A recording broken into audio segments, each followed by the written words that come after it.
موږ کال په کال دا فیصله کوو په دې بیله موږ 60 ګاډي د مارکیټ نه بهر ونیول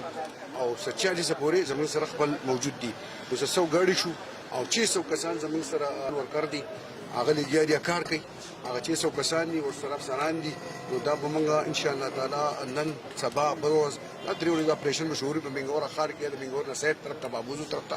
څومره ګنج دی دا په ټایم باندې چتو او پریدو بینو زه خپل څومره زما د خبرې چې اوري کورونو کې کم ګند پروتي یا د هغو تنګو کوڅو کې پروتي نو هغو ته زه ریکوست کوم چې مهرباني وکړئ د دې تنګو کوڅو نه د خپل کورونو نه کم چې موږ بهر سپاس جوړ کړي هغې ته صرف تاسو راورسوئ او هلته یې واچوئ نور چټېدل بیا زموږ کار دی زموږ انتظامي کار دی زموږ د واسه کار دی خو تاسو میډیا په وزارت باندې کوم چې هغه تاسو زموږ سره دا کومک وکړي او ان شاء الله تعالی ښار به ډېر دستي صفا به پروتي ګرمي ده خو د هغې په وجود باندې به ان شاء الله تعالی سمیل بنئ دا موږ ډېر په سپیډ کې کار کوو خپل کوشش کوو